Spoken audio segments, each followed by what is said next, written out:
Hello guys, and welcome to Freak Week 2019. If you are new to this channel, this is something I've done the past 3 years for Halloween, where I do 7 videos in a row the week of Halloween, and you guys seem to really love it. It's super fun. It always helps me get in the mood for Halloween, and I hope it helps you guys get in the spirit as well. So let's just get right into it. Today, I am going to tell you about a crazy true crime case. I actually covered it on my podcast last Halloween very briefly, and some of you may remember it from there. Today, we are talking about the case of the Candyman. So obviously, the best part of Halloween is trick-or-treating. It's what you wait for as a kid, October 31st, walking around your neighborhood or something, collecting candy. It's such a great memory for me. I love looking back at my childhood, going around and trick-or-treating. It's one of my favorite memories of my childhood, picking out a costume. The whole experience is super fun. And now when it comes to Halloween candy, most parents nowadays check their kids' Halloween candy, make sure there's no,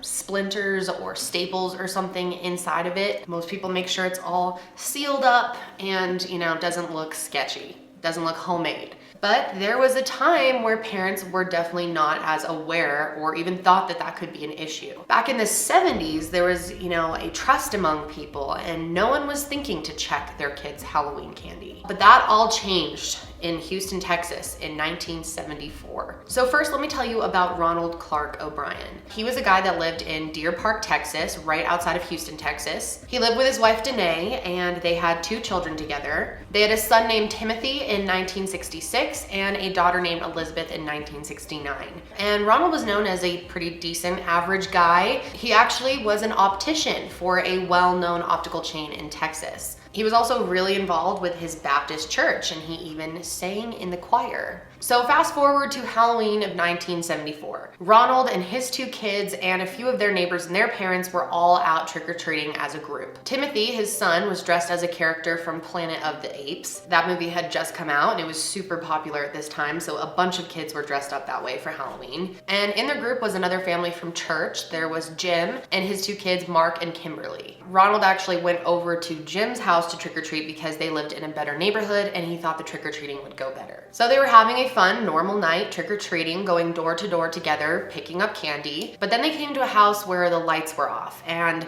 typically this means, hey, no candy. Don't come here.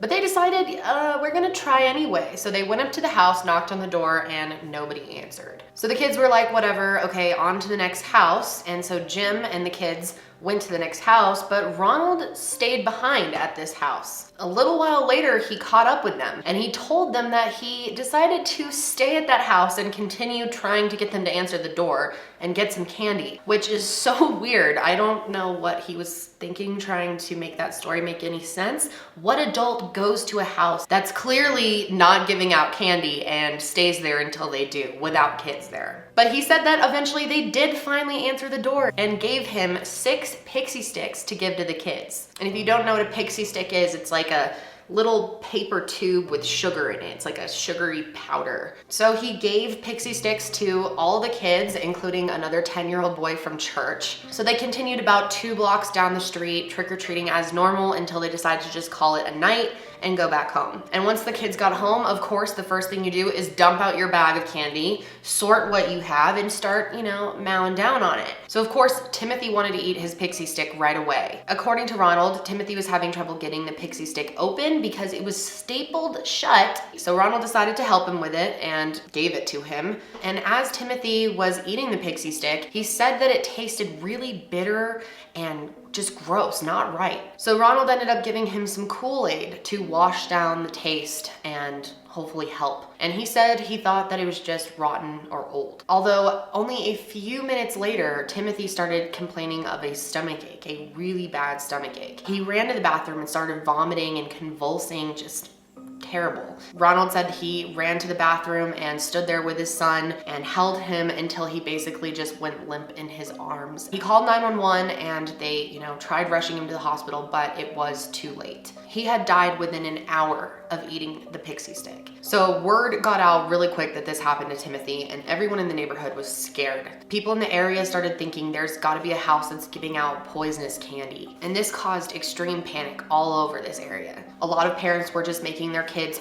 completely throw out all of their Halloween candy. They weren't taking any chances, or they would literally have people bring their Halloween candy down to the police department to be inspected and cleared. So they did an autopsy on Timothy, and when they did that, they realized that the pixie stick that he had eaten had cyanide in it. So an alert was sent out through the neighborhood immediately saying that if you have a pixie stick, if your kids have any pixie sticks, throw them out immediately. Ron told the police that he had handed out a total of 5, so they were able to track those 5 down, and luckily none of the other kids had eaten it. However, there was one last kid that they were not able to track down because Ronald didn't even remember who it was. He said it was a kid from church, but he didn't remember exactly who. But they ended up finding the kid, tracking down his parents, contacting them, and they started looking for the pixie stick, but they couldn't find it. They looked all through his candy, but it was not there, and their son was already asleep in bed, so they ran upstairs to check on him and make sure he wasn't sick and had eaten it, and they found him laying in bed holding the pixie stick, uneaten. Basically, he had ended up trying to open it, but because it was stapled, he wasn't able to get it open, and he just gave up and fell asleep. So once they ended up collecting these 5 pixie sticks, they emptied them all out and realized they had all been replaced with pure cyanide. The 5 sticks had enough powder to kill 2 to 4 adults, so I mean, this was super intense for poor Timothy. Timothy was buried on November 2nd at Forest Park Lawndale Cemetery in Houston, Texas. And Ronald sang at the funeral and talked about how his son was now in a better place with God. So obviously police want to figure out which house gave out these pixie sticks, but when they asked Ronald which house he got them from,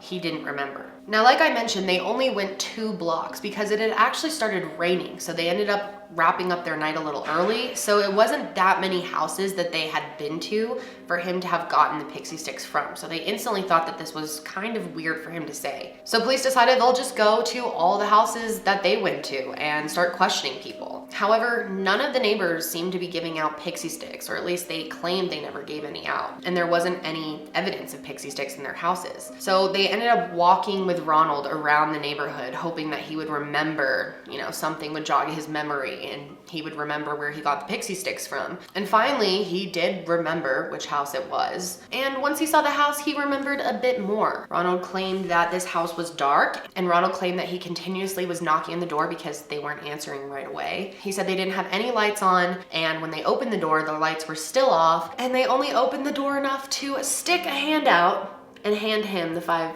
pixie sticks. Like, really, man, that's your story. Conveniently, Ronald claimed that he could not see this man, and he literally just handed them the 5 pixie sticks and shut the door. And then he thought it was a good idea to go give these stapled pixie sticks to 5 kids. So police went to the house that Ronald claims he definitely remembers getting them from, and it was owned by a man named Courtney Melvin. Now, Courtney told them that he actually worked at a nearby airport. He had an alibi showing that he was working that night until 11 p.m.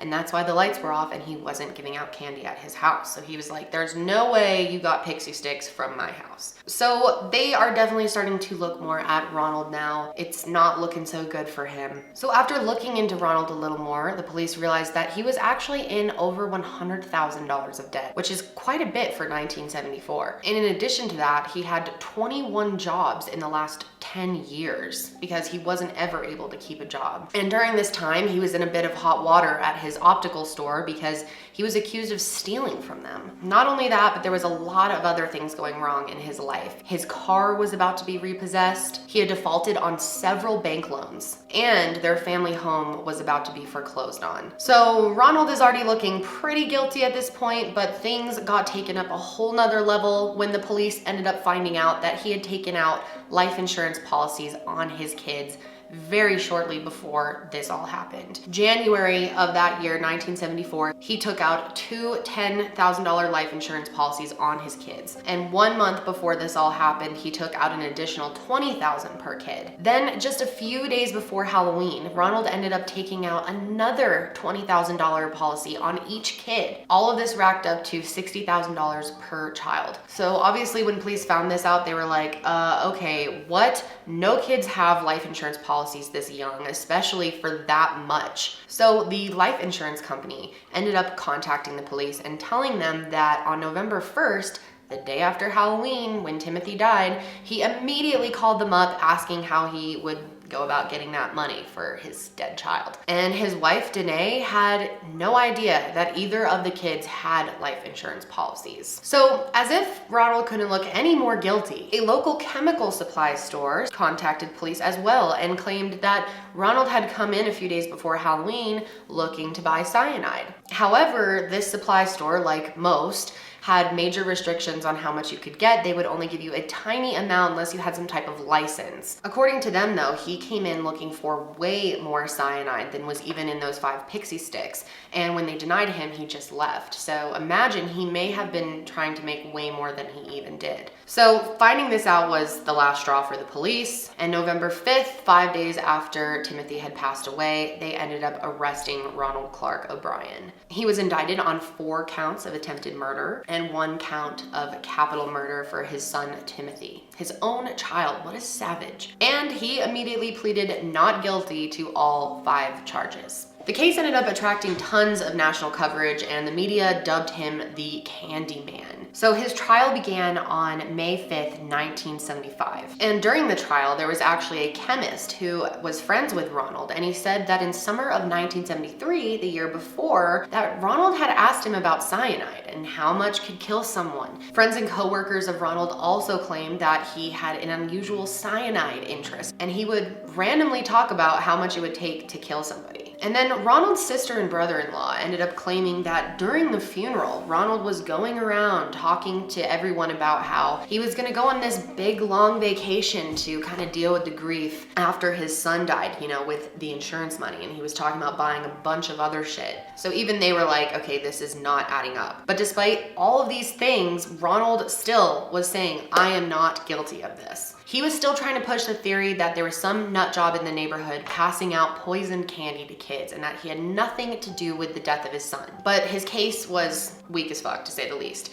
The trial lasted about a month, and then on June 3rd, 1975, the jury found Ronald guilty on all charges. They only ended up deliberating for 46 minutes, which is really no time at all in the jury world, so they were pretty certain that he did this. Next, it was time for them to figure out a sentence for him, and again, that was a quick process. It only took the jury 71 minutes, and they decided to give him the death penalty. I mean, this is Texas. Shortly after he was convicted, his wife ended up filing for a divorce. Ronald was held in the Huntsville unit in Huntsville, Texas until it was time for his death. And according to people that worked in the prison, he was literally shunned by even all the death row mates, because who the hell tries to poison children with Halloween candy? I mean, you're just sick. So he lived a pretty miserable rest of his existence, and then he was scheduled to be executed on August 8th of 1980. That date ended up getting pushed to May 25th, 1982, and then finally it was pushed once again to October 31st, 1982. That was the 8th anniversary of Timothy's death, which I felt was pretty fitting. The judge wanted justice for this case so bad that he said he would literally drive him there himself to be executed on the 31st if there was any type of idea of pushing it once again. However, the Supreme Court got involved and they ended up delaying it once again. They wanted to give Ronald the chance to try to appeal and get a new trial, so finally a 4th date was scheduled for March 31st, 1984. Ronald's attorneys fought till the end for him, trying to get this canceled. They said that death by lethal injection was cruel and unusual punishment, but I would say so is giving your child a pixie stick full of cyanide for money. But eventually, on March 31st, 1984, he was finally put to death. He was 39 years old at the time. And in his final moments, he maintained his innocence. He said the death penalty was wrong. And his final words were, "I forgive all, and I do mean all, those who have been involved in my death. God bless you, and may God's best blessings always be yours." During his execution, a crowd of 300 people gathered and cheered while he was being put down. And while this was happening, someone yelled, "Trick or treat." And this was the first time that Texas had actually executed a inmate by lethal injection. Ronald was buried in the Forest Park East Cemetery in Webster, Texas. His wife ended up getting remarried, and his daughter was legally adopted by her new husband, so they went on and lived their lives. It's a very scary story and definitely a good reminder to check your kids' Halloween candy. This is coming up. Most parents do this, like I said, but again, it never hurts to give it a double check. But that's it for the first day of Freak Week, you guys. Be sure to subscribe and turn on your notifications so you don't miss tomorrow night's video. It's definitely just as interesting as this one. But that's it for me today, guys. Stay spooky, and I will talk to you next time.